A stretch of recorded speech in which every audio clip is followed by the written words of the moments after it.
Alright boys and girls, I hope you're having a lovely day. So today guys, I want to talk about the best games that I have played this year so far. Obviously we've still got a little bit of time, so I'm sure there'll be plenty of other really good games. But yeah, I just want to talk about the stuff that I've played so far that I really loved. This wasn't a video that I was honestly planning on making today. I was just going to do the CEX crawl video, but I decided not to. I will still do that video guys, don't worry, it will be coming very soon. In fact, it'll probably be my next video. But I figured I'd give you all a little break from the game collecting side of this channel and do something a bit different. I don't want the game collecting to be boring and stale, where every single video is just me buying a whole pile of stuff. And that CEX crawl video is a video where I literally buy a whole pile of stuff. I bought a lot of shit. So I want to sort of separate that and do something a bit different. So I thought, what can I do today? And I thought to myself, maybe I'll just talk about some games that I really enjoyed, specifically the ones I played this year. Obviously, I would have talked about these games in all the previous games I played episodes, but I don't know, I just thought I'd pick up my favorites and just talk about them. So hopefully this video doesn't drag on too long. I know what I'm like, I do like to ramble, and I say I picked out a few games.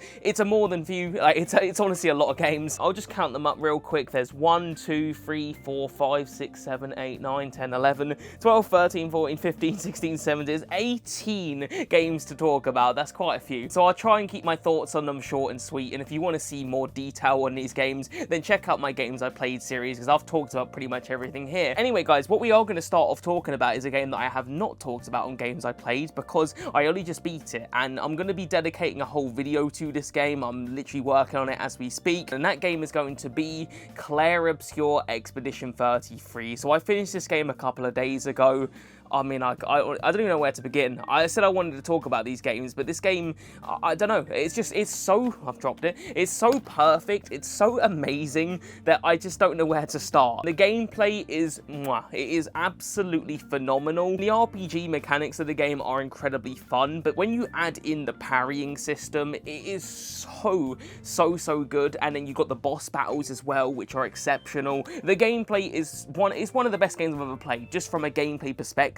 And then you add in the narrative. Oh my god, the narrative. It's got one of the best stories to a game I've ever played. Like, you think it's going one way, and then it goes another, and then it goes another way. The story takes you in so many different directions, and by the end of the game, wow, I was blown away by the story here. If somehow, some way you have not played Expedition 33, you absolutely need to. This is one of my favorite games of all time. It blew me away. So yeah, look forward to a cheeky video on this one coming soon to the main channel. I'm going to try and get it edited this week, and yeah, hopefully get it out to you guys. But yeah, Expedition 33, it's easily one of the best games. It's probably the best game I played this year. Like, it's so good. Okay, so the next game I want to talk about, I don't love as much as Clair Obscur. Let's just clear that one out of the way. But it was really bloody good, and it did surprise me quite a lot, and that is Batman Brave and the Bold for the DS. So yeah, I saw gameplay for this a while back, and I thought, oh, I quite like the look of that. It looks really good. So I picked it up from CEX, and yeah, it's amazing. Like, it's honestly one of the most underrated DS gems I've ever played. I don't know what it is about 2D games on the DS, but they just work so well, and I only wish there was more of them, because obviously a lot of games on DS are in 3D, and it's not aged the best, you know, the DS games in 3D, but the 2D stuff looks phenomenal. And the gameplay is very fun, it's simplistic, it's not too deep, but it's really enjoyable, and yeah, it's just a fun little game. I think the only thing I didn't like about it is the fact that it's very short. I beat this one very quickly. I think it's like a couple hours or something. I beat it in a couple days, so that's my only negative with it. But yeah, this is a really good Batman game if you've never played it, so definitely one of my favorite games I've played so far this year. So recently this year I've been getting into the Tomb Raider series, and I played, I think, 4 different Tomb Raider games, and I liked all of them except for Underworld. I didn't really like Underworld that much. That was kind of underwhelming, but my favourite of all the Tomb Raider games I played by far was Tomb Raider Legend. This, to me, is the most perfect Tomb Raider game ever made. If you like action, Tomb Raider Legend's got it. If you like the platforming side of Tomb Raider Legend has got it. If you like the puzzles, Tomb Raider Legend has got it. It's got everything you'd possibly want in a Tomb Raider game. Even the story is really good. Like, there's just nothing to dislike about Tomb Raider Legend. It is genuinely incredible. So yeah, if you're new to the Tomb Raider series, you need to check out Tomb Raider Legend. It's by far my favorite. Alright, so if you guys know me, you know that I love a good hack and slash game. I really do, and it's one of my favorite genres. I just love getting a sword and slashing people and there's loads of blood. I love that shit. So when I saw this game get a remake, I pre-ordered a physical copy and I freaking loved it. And that game is Ninja Gaiden 2 Black. This game game was so action-packed, it was so gory, it had everything I could possibly dream of in a game. It was so good. This game just oozes style, it had a really good challenge to it, this game is pretty damn tough, the boss fights are epic and again challenging, I love the boss fights. This game had literally everything. I say everything, the story was a bit you know, I wasn't really that invested in the story, but who plays Ninja Gaiden for the story? Certainly not me. So yeah, after playing this one, I really cannot wait to try Ninja Gaiden 4. I'm going to be getting that very soon. I really look forward to that, and I love Platinum games as well, so I'm hoping I enjoy it. I'm sure I will. But yeah, Ninja Gaiden 2 Black was absolutely phenomenal, and I thoroughly recommend it. Okay, so next up I want to talk about a cheeky retro game, and this is one that I was putting off for a really long time because I heard about how difficult it was, and it was hard, alright? It was a challenging game, but I really liked it. And that game is going to be Oddworld. So yeah, I heard about how hard this game was, so I had it in my collection for a long time, and I just randomly decided, you know what, let's give it a cheeky whirl. And yeah, I really did enjoy it, but it was hard for the millionth time. It was freaking hard. The thing is, on YouTube, you look up a walkthrough of this game, and it's like, I don't know, 3 hours long. It took me freaking quadruple that, if not more. I was dying over and over and over and over again. I felt like the beginning of the game is not too hard, and even the end of the game isn't too bad, but the middle portion, bloody hell, man, it was tough. So yeah, this is the only Oddworld game I've ever played, and I do have pretty much all the other Oddworld games at this point, so I definitely need to play the rest of the series. But Oddworld 1 was really cool. It had a great art style. It was very, what's the word? It was very 90s, that's the way I would describe it. I played this on a CRTV and it felt right. So yeah, if you haven't played Oddworld, you definitely should. It's a cool game, but it is difficult. So this next one is one that I did not expect to like. I actually kind of expected to hate because it's a sequel to a game that I cannot stand. I hate the first one, but this one blew me away, genuinely. And that game is Ape Academy 2. I did not expect to like this game, even a little bit. Ape Academy 1 absolutely sucks. I will die on that hill. Ape Academy 1 is terrible. It's the worst Ape Escape game by far. I freaking hate that game, and I could do a whole video about why I hate that game. Ape Academy 2 goes in a different direction, and it remedies everything bad about the first game and makes it incredible. So if you've never played the Ape Academy series, it's literally just mini games, and I like mini games. I mean, who doesn't? But Ape Academy 1, in order to complete it, was just torture. It was just one of the worst and most poorly made story modes of a game ever, and that's why I dislike it. Plus the mini games were just torturously difficult. But the cool thing about Ape Academy 2 is it introduces this like card game mode for the story mode, and the card game mode itself is incredibly fun, plus the mini games are just significantly better this time around. And on top of that as well, you actually get to hand pick the mini games. So if there's certain mini games that you like, you can choose them for your cards. I don't know if I'm describing this right. If you've played the game, you'll know what I mean, and you know, chances are you probably haven't played this game, but just trust me, it's really fucking good. Ape Academy 1 though completely sucks. Do not play the first one unless you hate your life. But if you like your life, play the second one. The second one has no right to be as good as it is. Moving on, boys, I want to talk about two games here, both 360 games, and they're part of the same series, and that is the Gears of War series. So yeah, I want to talk about Gears of War 3 and Gears of War 2. Now, I did also play Gears of War 1 this year, the original on Xbox 360, and I liked it, but it definitely wasn't one of my favourite games like I played this year. But Gears of War 2 and 3 most certainly are. I feel like Gears of War 2 really ups it in the narrative department with the Gears series, and it really made it what it is today. And then Gears of War 3 just continues in the same vein. The story of Gears of War 3 is just as good as 2. I maybe slightly prefer 2 because it's just, I mean, it's just such a depressing game. Like, the story to Gears of War 2 is heart-wrenching. Not that Gears of War 3 is happy and daisy and, you know, unicorns and rainbows, but yeah, it's a little more optimistic than the second one. The second one, I mean, it was foul, some of the people that were dying in this game, and yeah, it was bad. But yeah, the gameplay as well for the Gears of War games is incredibly fun, and I do like the gameplay of the first one too, but I just feel like the narrative of these games is what makes it so special. At their very core, they're very fun cover-based shooters, and I like cover-based shooters. They're always fun to me. They're graphic as well, very gory, and just really good games. So yeah, I think the next Gears of War game I need to play is Judgment, which I've not heard the best things, but I am still kind of looking forward to that because I do like this series quite a lot. Alright, let's talk about a little bit of retro with this one. This is a PlayStation 1 game, and that is going to be, if you can see that, no one can stop Mr. Domino. So yeah, I actually got this one for Christmas from my older brother, and I saw it and I was chuffed because I knew it was quite an expensive game, and I wasn't expecting to get it, honestly. It's in really nice condition as well, so yeah, I was pretty chuffed to get that one for Christmas. But I have to admit, it's not the type of game that I probably would have bought myself, like just looking at it. It does look weird, I will admit, and I do like weird games, but I don't know, I knew about this game, but I never ever thought to buy it for some reason. But yeah, when I put it in and played it, I couldn't believe like how good it actually is. It's one of the most addictive games I've ever played. Like the way it works is you play as this guy and you've got like a circuit. I say guy, he's a domino guy. And around the circuit you've got little traps, and the way it works is you want to activate these traps. And to activate the traps you can set up little dominoes, and then when you go back around the circuit you can knock over the dominoes to set the traps off. And doing that in each level is not terribly difficult. It's quite easy if you just want to beat the game,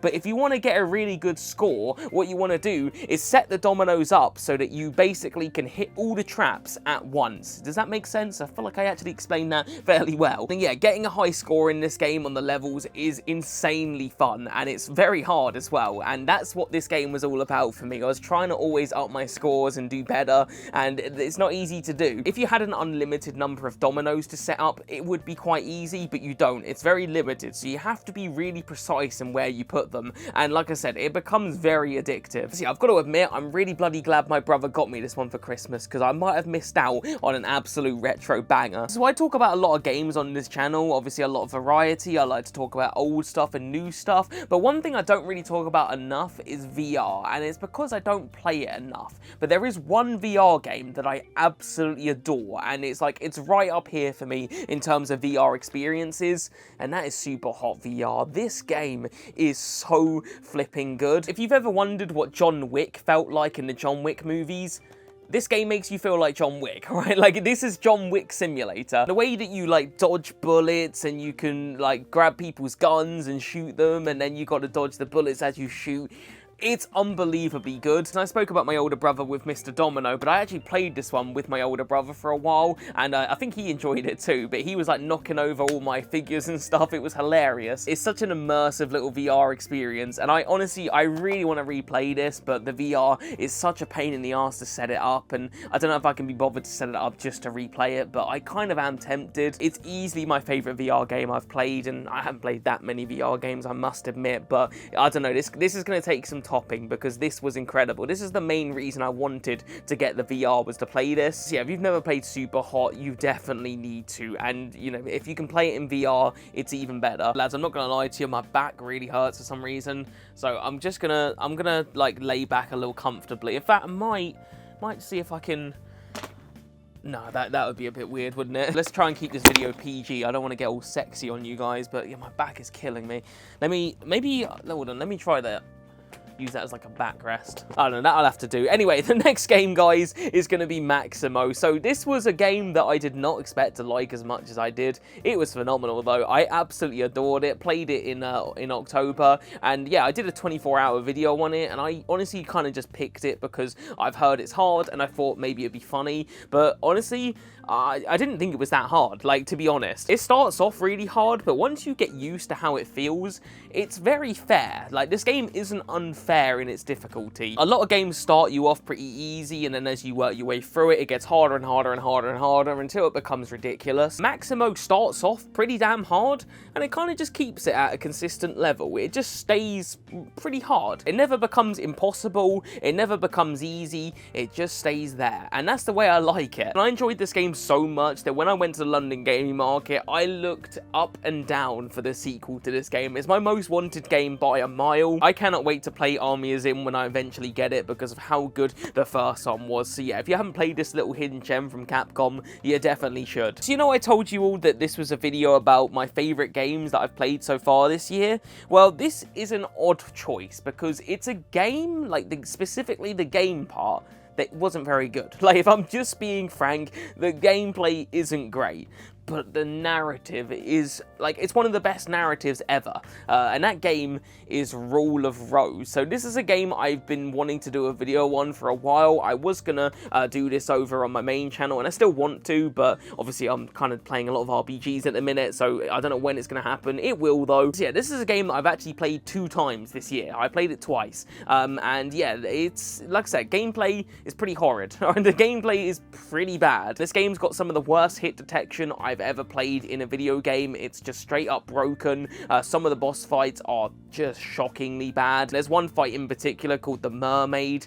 It's just bad. Like, it's really, really, really bad. Like, you think it's bad, but it honestly, it's just shocking. But when it comes to horror stories, this is like up there with Silent Hill 2, with the very best games in terms of its narrative. Like, it's actually ridiculously good. This game deals with childhood trauma, bullying, and other, like, really dark things, and it does it in such a way, it's an expertly crafted story. Also, the soundtrack to this game is unbelievably good. So yeah, Rule of Rose, it is expensive, its gameplay is shit, but I did love it. So this next game is going to be a Mega Drive game. It's going to be the only Mega Drive game that I talk about today. I've not played my Mega Drive nearly enough this year. I've only played maybe 2 or 3 games on my Mega Drive, which, yeah, I need to up those rookie numbers up. But anyway, the game I want to talk about is going to be Rocket Knight Adventures, and in my opinion, this is the perfect retro game. It has banging music, it has awesome gameplay, it has variety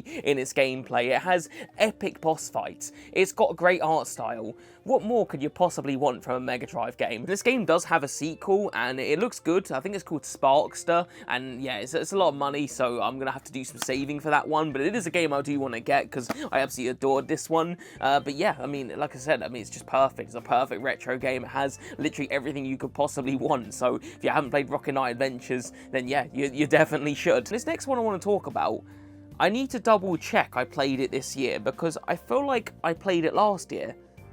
Let me just double check real quick. That's thrown me off a bit. Nope, I've not made a mistake. I played it this year. I don't know why. I played it in April. For those who don't know, I have like a game list of every... I log every game that I complete. So yeah, I've got the log and it's on there. I played it in April. But yeah, anyway, that game is going to be Army of Two on the PSP. So yeah, I love the Army of Two games, and I'd never played this one, and I just thought, yeah, let's give it a go. And like I said, I could have sworn I played it last year, but no, apparently I played it in April. And yeah, this game was a real hidden gem. Like, if you want to look for PSP games that are really cheap and really fun, it doesn't get much better than this. This game is incredibly fun. The Army of Two games on the PS3 are pretty damn fun as well, but yeah, this PSP one is very overlooked. You don't hear people talk about it, but yeah, it's like top down, it's really cool. It's not in third person, it's like almost like a bird's eye view style game, and I do like those kinds of games. I like Killzone Liberation, that's another one on PSP that's in the same sort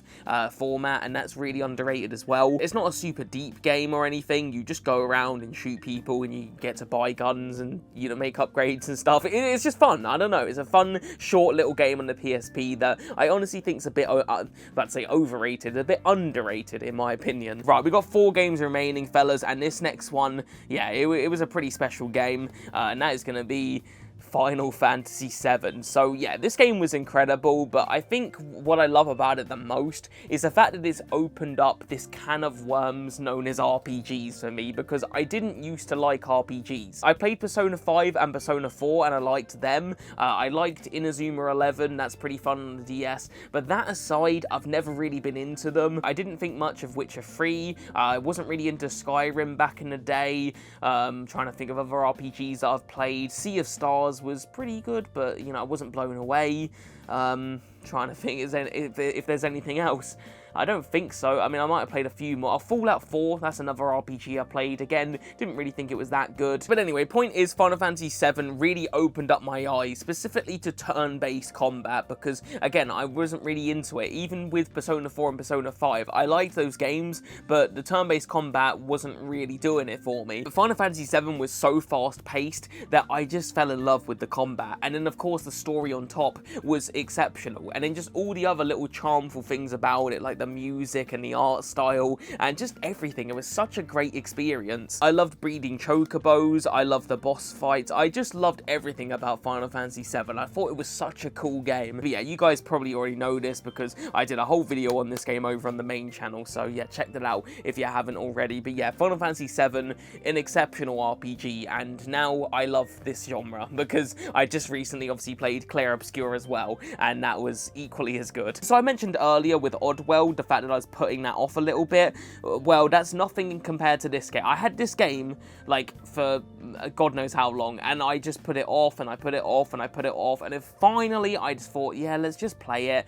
And I've got no regrets. And that game is Death Stranding. So yeah, this is a game that I thought looked interesting, and I was going to buy it day one. And then I saw the reviews, and I kept seeing people say it was bad, and I was put off. I thought, no, I don't want to spend my hard-earned money on Death Stranding. So I waited, and then I got it for cheap, and it just sat on my shelf for ages, because I've heard it's quite a long game, and I've, again, heard some people say it's not good. But I did always want to play it. I don't know. Something put me off about it. I suppose the reviews was the thing. But here's the thing, boys. It's a Hideo Kojima game, and I love Metal Gear Solid, so I should have just played it on that basis alone, because Hideo Kojima, the man doesn't miss, alright? And Death Stranding, it was amazing. It was everyone that says this game is bad, you're chatting crap. The story is absolutely insane, but I loved it. The gameplay is incredible. I know that people will say it's like a walking simulator. You're wrong. I mean, it is a walking simulator, but it's a fun walking simulator. You got to add the fun in there. You're not just walking around normally. You're walking around with a skyscraper worth of luggage on your back,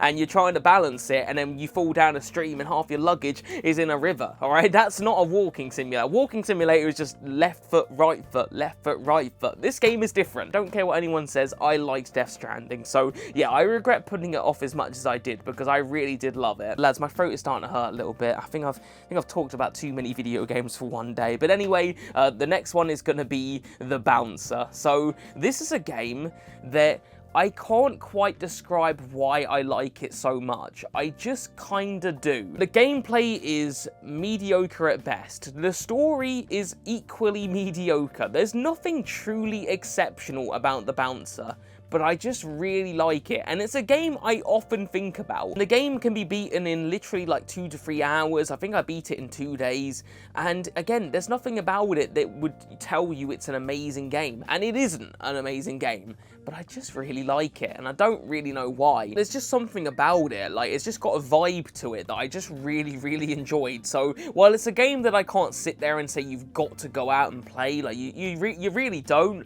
but I really like it, and I would recommend it. Alright boys, the final game I want to highlight today is one that I was hoping was going to be good, because it wasn't cheap. It cost me quite a bit, and I in fact overpaid on it. I think I've got the receipt in here, so I paid 75 quid for this game, so it wasn't cheap, and it's gone down in price since, I think. Anyway, that game is Blood Will Tell, and I got the no manual version for anyone wondering, because with a manual this game is a lot more than 75 quid. Anyway, I remember seeing gameplay for this back in the day, and I thought, oh, that looks cool, but you know, it was expensive, so I didn't really think too much of it. And then randomly one day I saw it in a CEX, and I just thought, screw it, I'm gonna buy it, let's see if it's good. And yeah, it was really good. And the cool thing about this game is that it's based on a story called, oh, what's it bloody called? It's like Dorororo? Is that how you say it? Dorororo? But yeah, the story to this game is exceptional. I think there's an anime based upon the story that this game is based upon, and it's amazing. It's such a great narrative. You play as this dude that's like cursed from birth because his dad made a bet with demons or something, so all of his limbs have been replaced with like objects. I'm describing this very poorly. The game does a better job of explaining what I just said. But as you play through the game, you take on different bosses. You basically earn different body parts back as you beat the bosses. So the whole game, you're just going from place to place, fighting these bosses, getting your body parts back until you eventually become human again. It's amazing. It's got such a great story. And the gameplay is a little bit repetitive, and it is quite a long game. It's not short, so you will kind of just be going around and slashing people up. And yeah, I can kind of see some people finding it a bit dull after a while, but I didn't get bored of it one bit. I thoroughly loved it. So yeah, if you enjoy collecting rare PS2 games, add Blood Will Tell to your list, because this game is actually incredible. So there we have it then, boys. That is all the games that I wanted to talk to you all about today. I could have talked easily about some more, because I looked at my list of games I played this year, and there's so many bangers, like there's so many great games, but these were just some of my favorites. These were the games that really stood out to me, and I tried to pick a little bit of a mixture, you know, a little bit of retro, a little bit of modern. I probably should have picked a bit more modern. It was a lot more retro than modern, but I suppose that's just how I game. You know, I do play a lot more older games these days. So yeah, let me know in the comments some of the games you played this year and which one's your favorite, or maybe let me know some bad ones you've played. I don't know, just let me know some games you've been playing. But anyway, boys, that's going to do it for today. I hope you all did enjoy. If you did, like the video, subscribe if you're new, and I'll see you guys in the next one, alright? Peace.